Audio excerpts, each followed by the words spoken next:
Well,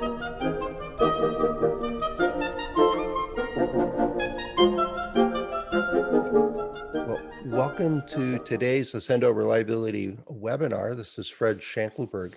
And today's topic is a little bit of in the line of it's the end of the year and the rollover to 2021. A little bit of uh, looking at the best of or some trends, those kind of things. But I'm more interested in, what what do I see as evolving in reliability engineering? And let's see if I can get my screen to go forward. That's not it. That's not it. There we go. Now, in reliability work, and this is in large part based on my own experience in working with hundreds of different companies and different roles and different tasks that they had, different industries, and also in conversations with many, many other engineers and many other authors and podcast hosts and so on. Um, the basic crux of what we do in the reliability and quality world um, is support. There's a problem. We either work to identify those problems or we're alerted to a particular problem. Somebody might walk into your office and say, "Why did this break? And how can we stop this?" And we can call it a problem or an opportunity or an issue or whatever we want, but we tend to deal with something not working the way it should.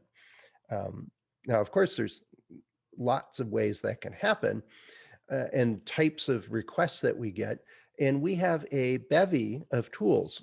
I've been working recently on cataloging the types of tools and activities and tasks and things that we do to solve those problems or to avoid those problems. And we'll talk about both of those in a bit.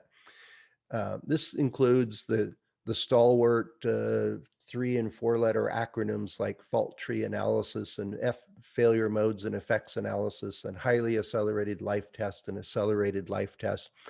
But it also includes things like computational fluid dynamics and finite element analysis and physics of failure. And it spans many different disciplines of engineering, and so we can tap into all kinds of tools. Now, and I'm trying to catalog these tools in a way that makes sense so that you know which tool to pick when you are facing a particular problem. Now, if somebody's walking into your office with a smoking broken device that they said, "Well, why did this fail?" Well, hopefully that naturally lends itself to pull out the set of tools that we use to do failure analysis, right? And we have lots of assets available for us, but the common approach is a set of tools to determine the root cause analysis.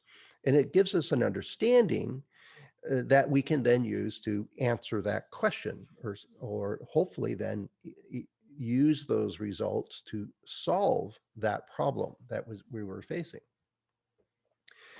In in that process, when somebody asks us why did this fail, what they're asking for is information. They know it's failed. It's in their hand and not working. And they discovered that. Hopefully, it's not a customer, and they're looking for information that will help them understand why did it fail. And then with that information, they're hoping that they can then um, change the design, alter the process, discuss it with a vendor, but find a solution for it so that one, it doesn't happen again, and two, that doesn't happen going forward. Now, think about it for a second. Most any request that you get is somebody is looking for information. And we're going to expand on that in a little bit. So if you're looking back is a good place to, this isn't a financial advisor type slide, but if we look back over the last year or your career, what has changed in your work? What do you see as different or maybe a trend or maybe an evolution of something going on? All right. So I think I've got this going now. So what do you think? jump into the chat window. What's been different this year? Are you getting more requests, less requests, different kinds of requests? Is your work evolved in some other way?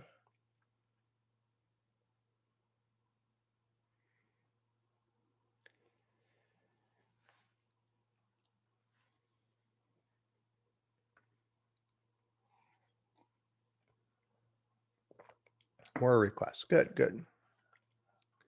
Thanks, Rick.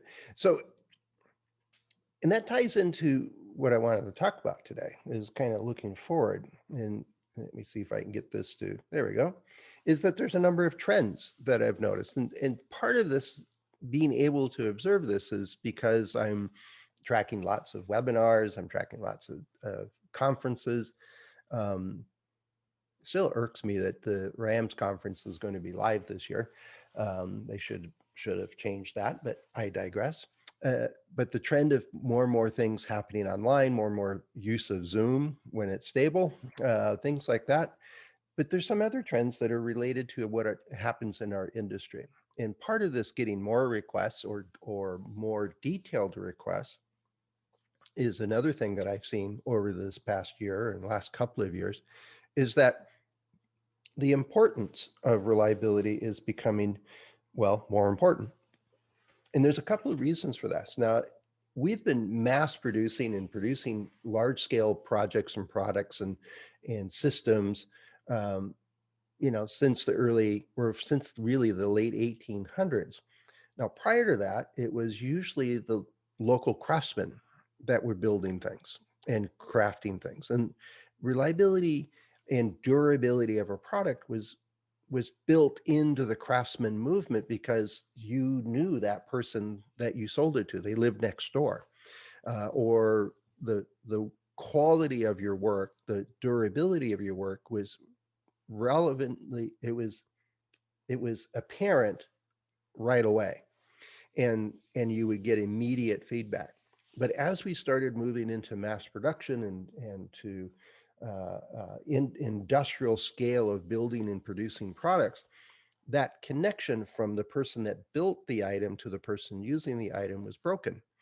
And the feedback mechanisms have evolved, and in some organizations are better than others, but it's getting faster and more um, financially important and brand important as one, the internet has just made people complaining about a product. It used to be said before the Yelp and the other feedback mechanisms that if a person loves your product, they'll tell somebody. If a person really doesn't like your product, doesn't work for them, they'll tell 5 people. Well, now it's 500 people. The multiplier for the negative feedback is just amplified to a massive degree. The other thing that's changing is it's no longer Ford saying you can have any color you want as long as it's black. Is as the auto industry has done over the last century, many markets are doing this now, is where you can have a select product just for you. And the markets that are being, instead of one product for everybody, it's lots of variations of products for specific targets, markets, really smaller markets. And the reliability in when you go to a smaller market is that the smaller markets tend to talk to each other. I ran into this years ago with a medical device company that was selling into home healthcare systems. It was be a prescribed, say, an oxygen delivery system or a blood pressure checking system or some other device that you could get a prescription for and it would be installed in your home.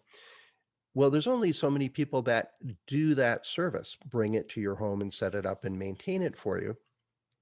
And they talk to each other. So as the products got more and more service calls, they knew immediately which one was the best product and which one wasn't. And that influenced their purchasing decisions. It's a symptom of smaller markets having the ability to adjust for their own purposes quickly.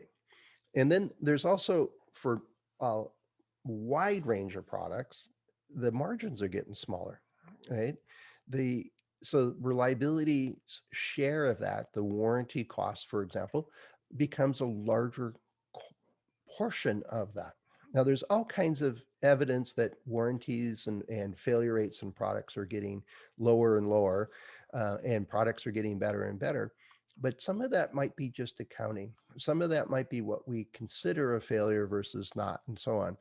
Um, because I've also am seeing the trends that we're not getting as much information from our failures as we should. And so the importance of reliability is being amplified for a variety of different reasons. And I think these are just a few of them. The other piece that hasn't changed all that much, but I'm seeing it impacting reliability, is that the time that we have available to do fundamental research or to run an accelerated life test or to make sure the process is stable before we ramp, or even to do due diligence on failure analysis when a line goes down. All of those things are under immense pressure to just move ahead, just get it done, get ship the product, start the line, let's get moving. And that just places pressure on our ability to gather the data and analyze it such that we get appropriate information. And that applies to all kinds of different role tools and problems that we have to deal with. Another trend I'm seeing, and this one is, we've been doing webinars for years now, but there's 30 or 40 different organizations offering webinars now. So that you've got lots and lots of choices. But one of the trends I'm seeing over the last number of years is that instead of going to a master's or a PhD program to become a reliability engineer, which has never been the dominant path, um, or to up your game and go back to school, more and more organizations will say, well, you just do it online. And I've heard it from people that say attending these webinars is part of their professional development, or reading the blogs that we offer through Ascendo is part of their professional development, helps them stay abreast of what's new or upcoming, or introduce them to new concepts and ideas, or to refresh ones that they've learned and forgotten about in the past. But our ability to, and I'm going back to a story some of you have probably heard, is when I first got a request, my boss walked in and says, how long will this product last in the field? And I had a good month of just learning. I went to a conference, I met some experts in the field, I bought some books, I went to the library and did a bunch of research, I talked to a bunch of scientists and understood what it was I was trying to do as I set up my first accelerated life test. But I had a good month, 6 weeks to learn just how to do what I was asked to do. Today, it's, well, just Google it and find something good enough and give me an answer. We don't have, one trend that I'm seeing is that we can learn what we need to know much quicker. Right? I was writing handwritten letters back in the day and getting on the phone and making random calls to people to see who I should be talking to. Today, we can Google it, or we can get on a discussion forum, or we can post on LinkedIn, and we can get all kinds of answers, which is wonderful. It's accelerating our ability to find answers to questions we may have, but it also puts an immense pressure on finding something and just move forward. And part of this time pressure piece of it is that we also don't get a chance to sit back at the end of the week or the month or the year and say, well, what worked and what didn't work? What did I not quite get right, so that I can learn from that and move forward? But it also applies to our ability to learn from failures. There's so much pressure to just get it going again or just get the shipment out, that we don't sit back and learn from what's not working, whether it's a prototype failure or the market adoption wasn't high enough. We often list a phased review of feedback and look back, but it often is a celebration with some pizza, and we don't really take anything away from that and actually ask the hard questions. And part of that is this emphasis on looking forward all the time and moving forward and just knocking down problems in front of us as quick as we can, but not really getting better at what we do. Now, sometimes we don't have to learn from experience. You actually have to take time to learn from it, is kind of my point. So we got these trends that are pushing reliability to be just that much more important, but we have these counter trends that are impeding it. And so that's a concern of mine, right? Now, we all know about the COVID-19 and stay at home and people working at home. That's one challenge we face this year. But what other challenges more related to reliability, maybe some of these counter trends or things like that that you're seeing that are impacting you?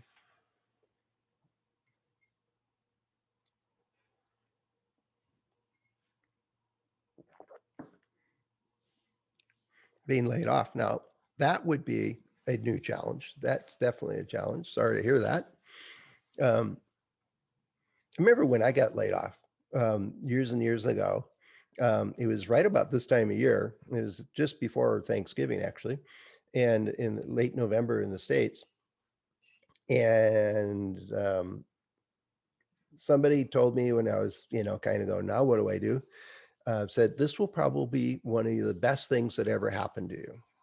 And that was really hard to imagine at the time.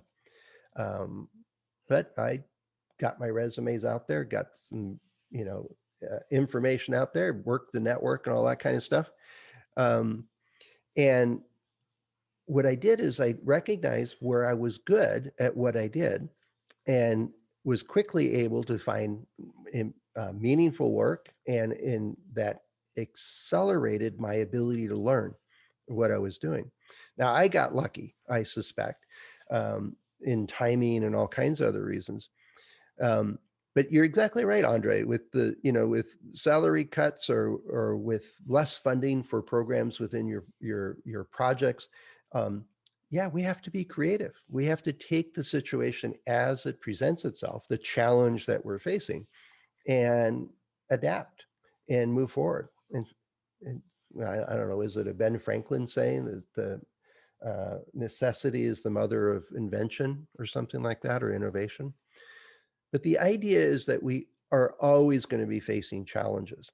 And the challenges that we face are going to continue to evolve and change. And the environment of which we're working in is going to continue to evolve and change. And in part, it's why I really like reliability engineering, is because somebody invents a new material or a new design concept all the time. There's always new markets all the time. I can't wait until we get landed on Mars and have to create products that work there and work in the transit to there. That's a whole new environment for a lot of our products, for everyday products. So if we put a large base on the moon or in orbit, again, different environments, different challenges. I wonder what moon dust will do to electronics, how well that'll work. I don't think cooling is going to be too much of an issue. We can probably cool things pretty quickly, but there are still challenges. And there's a lot that's out there that we can learn from, but it just illustrates that we're constantly going to be having challenges. So for those with salary cuts and less funding and getting laid off, best of luck to you. Best wishes. Drop me a line to let me know what you're looking for, and although lately I've not heard of about very many openings, every now and then I do, and so I'll keep you in mind. All right. Now, we also have challenges on information. Now, let's dive into that a little bit. So, just doing a task, just doing an FMEA, or just running an environmental test is often just busy work. If if the idea is just to do reliability because we're doing a bunch of tasks, well, you know as well as I do, is that that's not really, well, one, satisfying, but two, it doesn't really make any difference. if you walk in with results from a late stage test on prototype saying, hey, we've got this issue with this, we need to figure out what it is and if it's going to affect all of our products and cause field failures early, the natural feedback we get is, well, that's too little information and it's unclear and it's too late. We're going to ship anyway, and we'll hope for the best. Now, I've been in that situation, and I went back to the drawing board basically and said, well, here's the details, here's the failure analysis, and here's the analysis of that. This is built in. This is going to affect 25 or 30% of our products. And here's the cost that's going to happen. So that was beyond the task. The task was go run this environmental test, see if it works at altitude, for example. Well, it didn't. And a large part of our market was at altitude. And so it was going to be a problem. And I was able to convince folks enough to look into it enough to deal with it and avoid the problem in the field. But that is always a difficult conversation. And just the results that we had 2 failures in our environmental test of 5 units, it's easy enough to dismiss because other priorities are taking precedent. We've got marketing lined up, we've got manufacturing lined up, we got the supply chain all lined up. We don't have time for this. We got to ship. Unfortunately, that happens way too often. Now, one of them, I got a call a couple months ago. Somebody said, hey, can you do an FMEA for us? I says, no, I can't do it for you. You need to do it with your team. I can facilitate it for you. He goes, no, we don't have time for that. We just need, in this contract we have, they want us to do an FMEA. We don't have time for that. Can you just do it for us so that it meets their requirement that it's done? I was like, oh, okay, no, I'm not going to do that. It's not useful for you. It's not useful for your customer. It's not useful for whoever's going to end up using this product.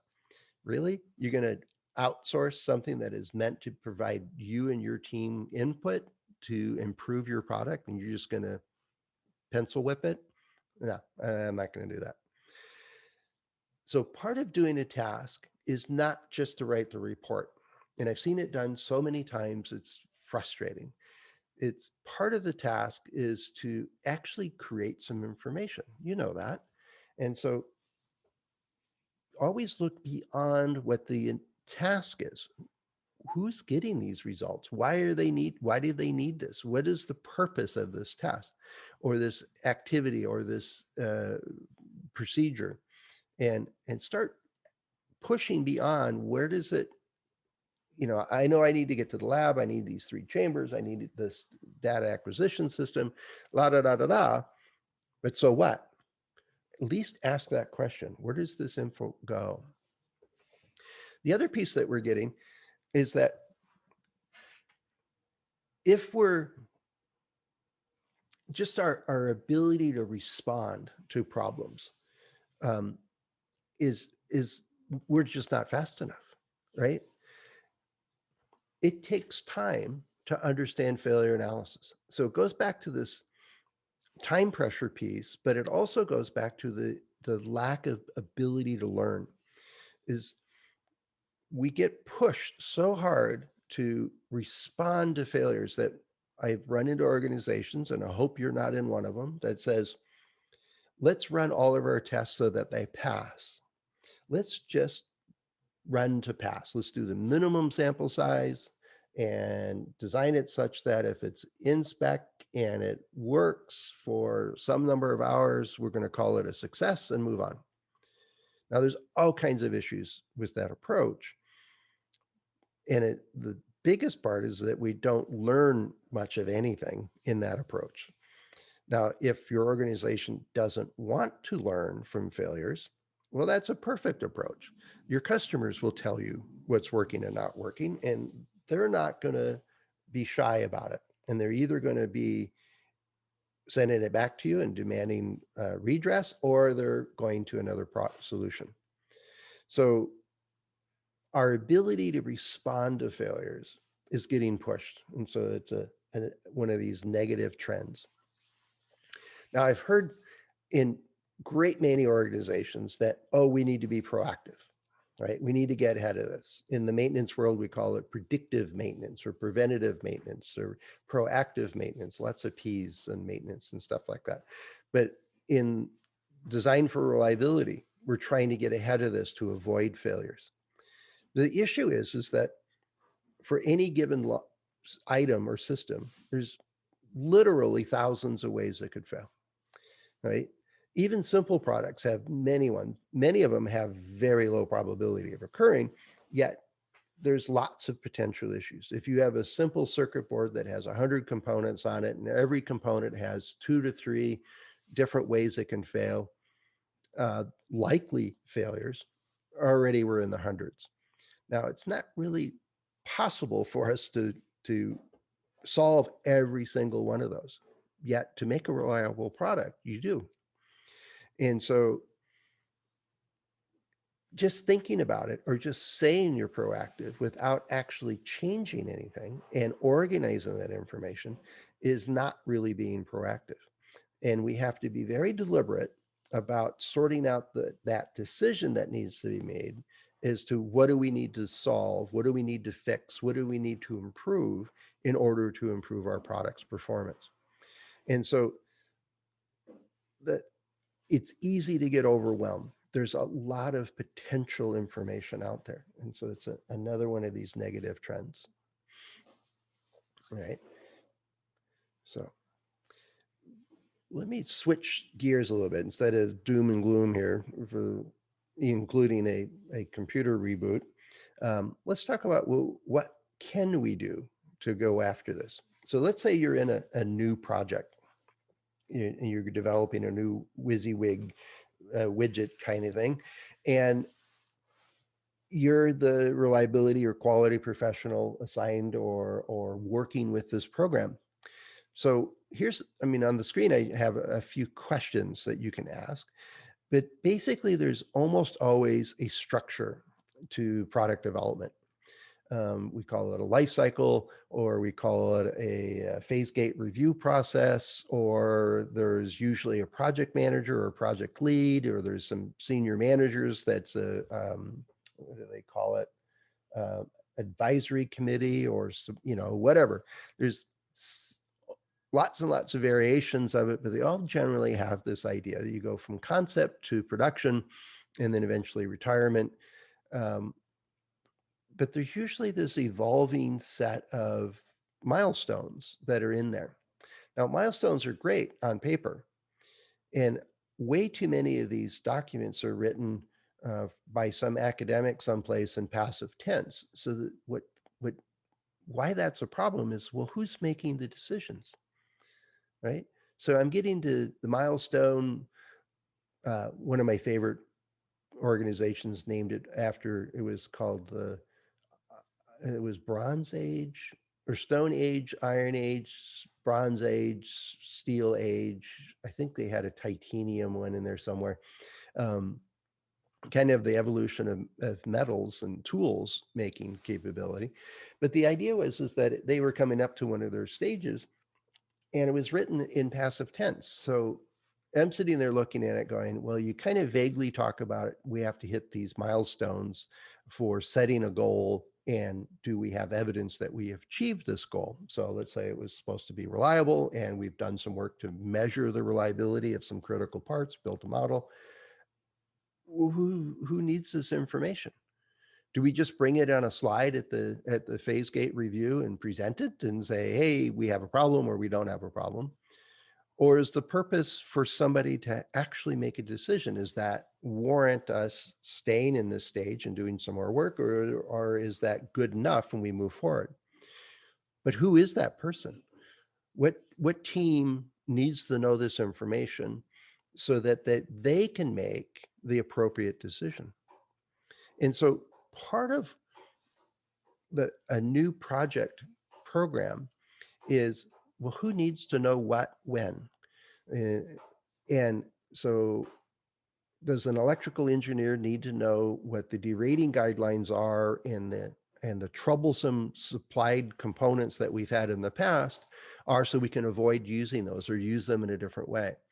And how to design and select components so that they're robust right from the start. Uh, is there anything brand new in the product that is a new technology to us? We don't have experience with it. Well, that may suggest that we need to learn, how does it fail? How does it work and not work? And that should naturally involve what we would all probably chime in as a halt test or a halt or some margin testing or some exploratory work to figure out, well, what are the failure mechanisms and what kinds of stresses cause problems here? But throughout a new project, there's a lot of people have to make decisions to actually create this new item or WYSIWYG. Well, what decisions are being made and what information do they need in order to make a good decision? We'll come back to that in a moment. So let's say we're looking at a new supplier. I know, I suspect many of you have either actually visited suppliers and gotten the power death by PowerPoint in the morning with some stale donuts, and then taken out to lunch, and eventually you get to actually see the line and do some technical work. But let's say you have to decide which supplier to use, right? What do you do to deal with a new supplier? One of my favorites that ruled them out almost immediately was, I asked it was a IC fab, or a vendor that was providing a logic circuit or a integrated circuit for our new design. And I asked him, so how does your product fail? He says, well, it doesn't fail. So what's the most likely way it's going to fail? Well, it's just not going to fail. Do you know how we're going to use your product? No, I don't, doesn't matter. It won't fail. And he just was going to stay on that track all the way through. And I said, all right, do you guys actually design your product with margins? Or no, we don't over design it at all. We do this, that. And they talked about all these kinds of standard tests that were all tested to pass.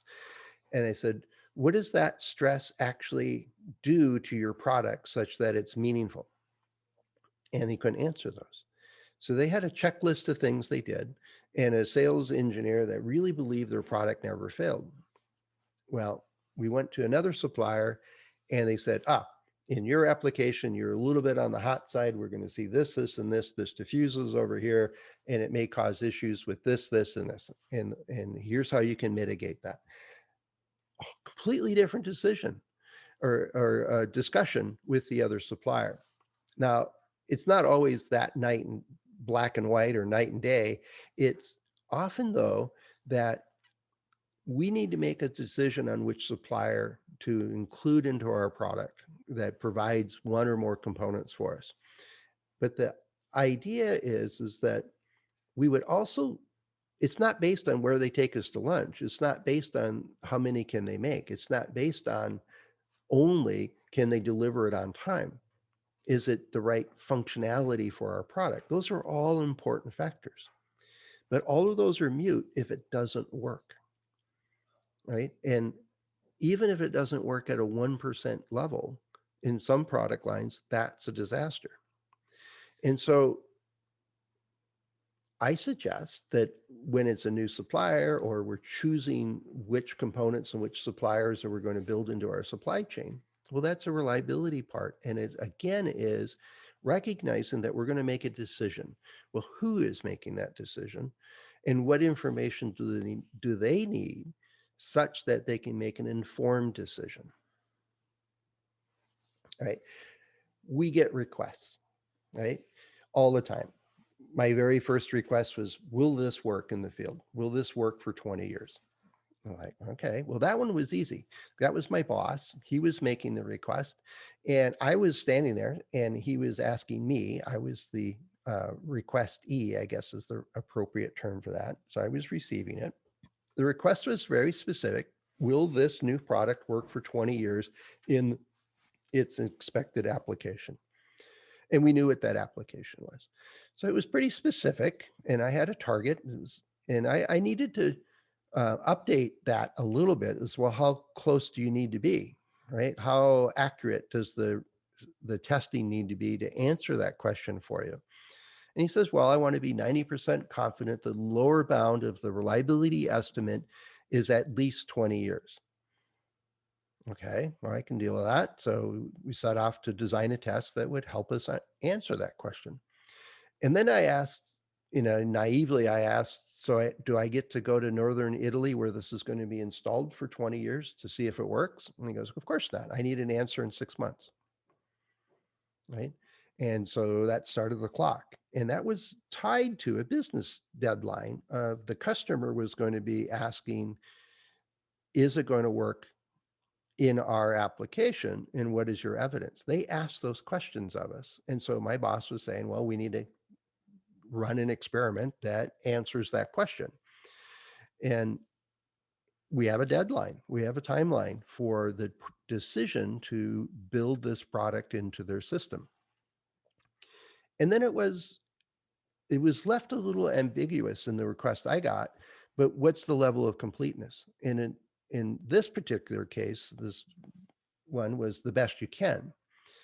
With the given amount of time, we know that there's trade-offs, but we need to know, do we have evidence that it will work or not work? So we need to separate it one way or the other. And as the experiment evolved and as we started to get closer to results, we started to look at, well, what's the level of completeness? What qualified as a sufficient answer for the purchaser's request? This is part of making a complete request. Whether you're making the request or receiving the request, you should have at least these 5 elements. In some areas that they may add, well, do you have the capability of responding to this request? And there might be 2 or 3 other elements to it, but these are the 5 elements of a complete request. So as you receive a request, don't stop until you understand all 5 elements, including the level of completeness. Do you need a presentation? Do you need a report? Does this need to be PhD thesis level, or do you need back of the envelope? What's the quality level of the results that is sufficient to meet this request? And so that's one approach to going after this thing. Now, this might be a rhetorical question, what's the goal of our work?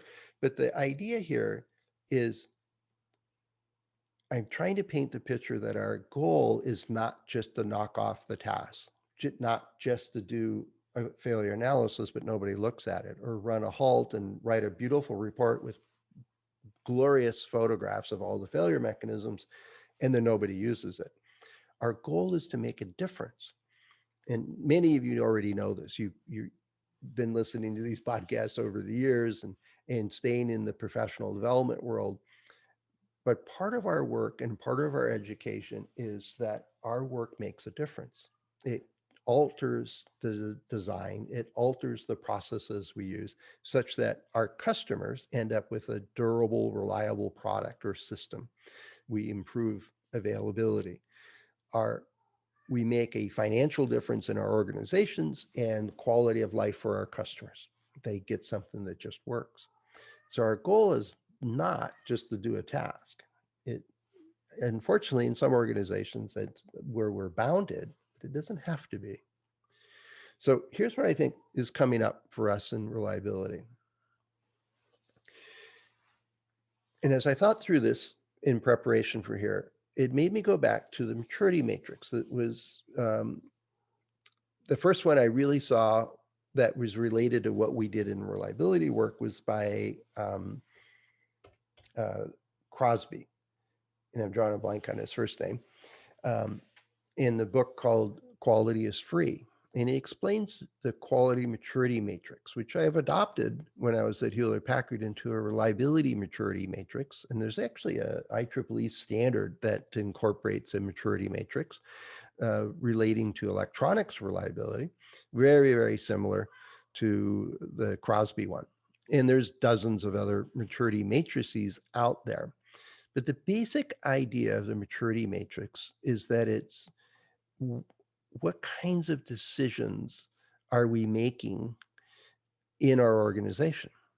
And as an example from the reliability maturity matrix, at level 1, which is the least mature, the decisions are we just don't do them. We don't worry about reliability because it will be what it is, and most of the time it's the customers abusing our products anyway, so it's always their fault.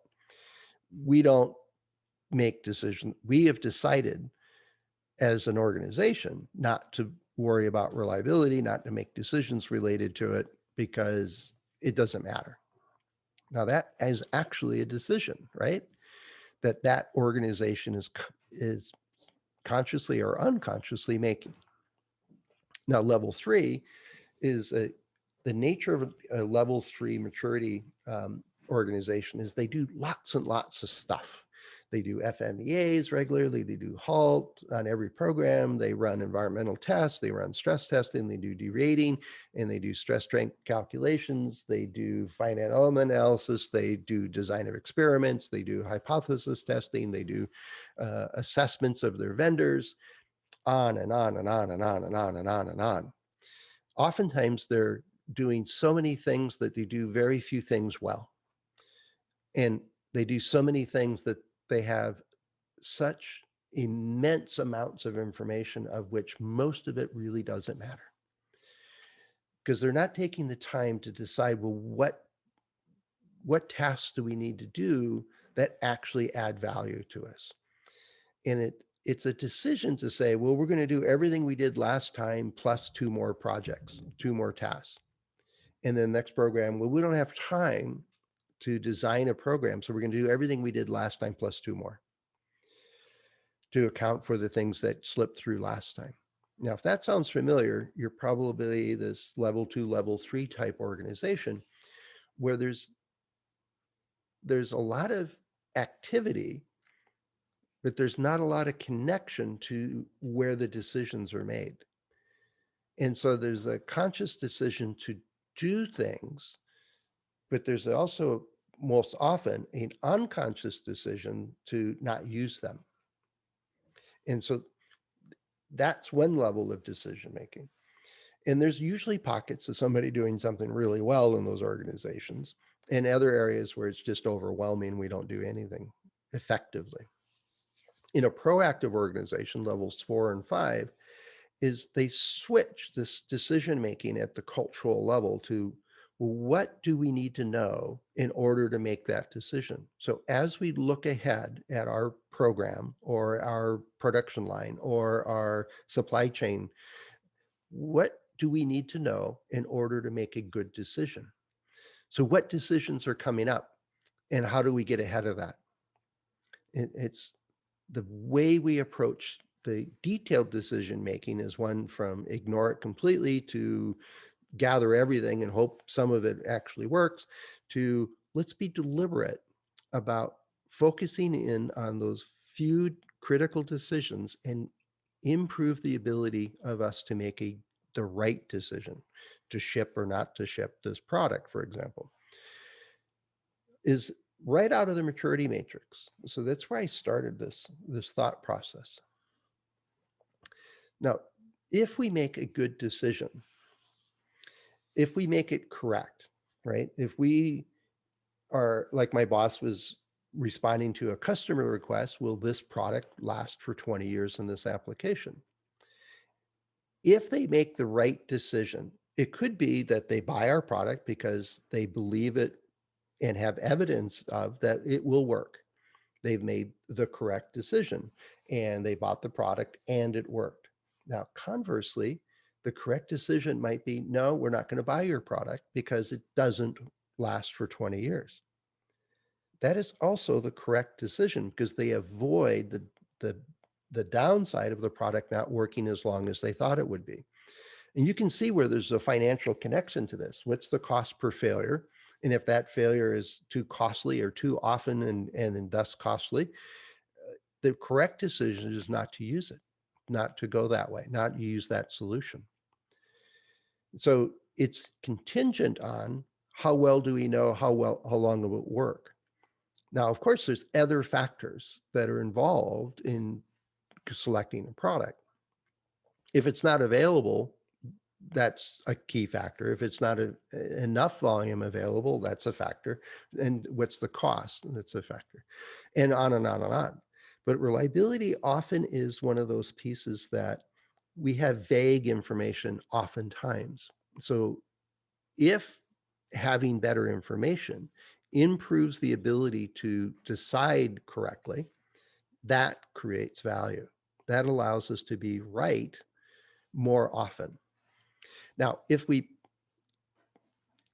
so the whole idea of making a decision is that we're trying to um, do the trade-off and the balance and the cost benefits and all these other things such that we get a functional product that meets our customers' expectations and works for the expected duration in their environment.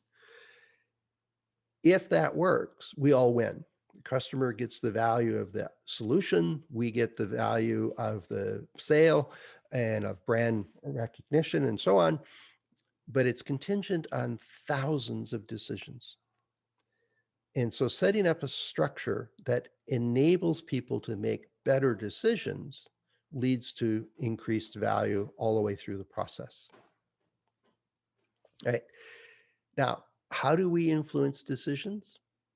It's if we've got the right information. So some of this involves setting up a structure like a design for reliability guidelines, or here's our understanding and catalogs of the environments that we're going into. And when it changes, we evolve that and improve it. If it's a phase gate process, what information is really necessary during those phases such that the team that is making decisions can make better decisions. So sometimes it involves, well, what's the objective? What's our goal here? And sometimes it involves, well, how close to this goal are we? What have we learned from the failures or for the research or from the characterization work that we've been doing? How does that influence what materials we use? What types of support structures we put into it? Do we make it repairable or not repairable? And so on and so on. The idea here is that if we provide the appropriate information and guidance to structuring that information for decision making, when that decision needs to be made, we all are more likely to make the right decision, the correct decision. So sometimes you can do that ahead of time. We can learn from past programs. We can create lessons learned. We can create guidelines and routines and structure to help frame decisions. We can help people ask the right questions. So how does this fail? How do you know? How do we analyze the data that you have? How do you set up and create an experiment that actually gives you information? This is not new knowledge of how to do that, but it's often overlooked when I need to pick supplier A or B. And what's the impact of this? So when it's important, when it makes a difference, let's get the right information then. The other part, besides the getting ahead of this and creating structures, is recognizing when we have uncertainty, when we just don't know. And I've commonly heard this and have called it the red flags. It's a new vendor, it's a new location, it's a new customer, it's a new environment, it's a new something. That almost always sends shivers up my spine of going, this is cool. We get to go learn something now, right? We need to go figure out the information related to all of those elements. And so the idea here is once we know what those decisions are, the big ones and the small ones, we can structure information and guidance to getting that information or helping to identify which ones we need to go solve to peel back the uncertainty around so that we have the appropriate information to improve those decisions. So that wraps up my biggest point here, but in general, instead of looking at what challenges you have, I'm suggesting is take a look at what decisions you need to make. And are you working, are you taking on the tasks that are going to help influence those decisions such that they are made when they're well informed? I think I misspelled decisions there. So I'm going to move off of that slide. So, oh, good question. And I was just going to ask for questions. Um, Importance of confidence bounds. Um, Confidence is one of those words in statistics that has a very different meaning than what we use in normal conversation. Um, if you're making a recommendation and somebody asks you, "Are you confident in that recommendation?" Are they asking for a confidence interval or bound or something like that, or are they saying, "You as an engineer, what is your um, engineering judgment, what's your gut say is appropriate here? Are you sure?" Would be another way to phrase that.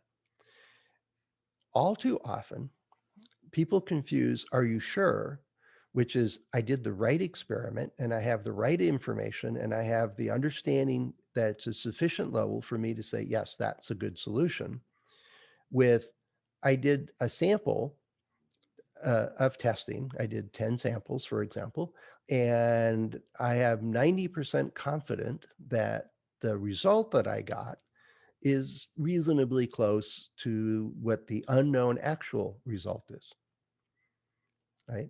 Now, that confidence is the relationship between the sample and the population, which is different than did I do the right experiment? Do I understand it well enough to be confident, to be sure? So part of me is that confidence bounds are a crux all too often and all too often misunderstood. So it's if you're making a comparison and you're checking the difference between two mean results that you have, the average results or median results, well, then hypothesis tests and confidence intervals and those kind of things is a great tool to say, well, there is a statistical difference between these two. But when you present that result, it really should include the understanding that you were actually measuring the right thing with sufficiently low measurement error, and that it was the important aspect of what is different between these two vendor solutions that matters, which has nothing to do with confidence bounds. Um, it's due diligence to understand when you're doing a sample, is it representative? But it also is irresponsible to say that the confidence bounds signal that you have the right experiment. So kind of a long-winded answer. Hopefully that answers it for you or gives you an idea what I think of it as. Decisions guided only by statistical confidence are fraught with an over reliance on what could be very misleading. So it's something to be very careful about. All right. So as you know, AscendoReliability.com has all kinds of cool information and stuff. The recording of this, hopefully it pieces together, uh, and hopefully it's still recording, will all show up in a couple of days on the site. If you have any other questions or any other comments or stuff, please let me know. As always, you can find us through Ascendo Reliability in our About pages. There's lots of contact forms there. I see all of those. And you can find me on LinkedIn.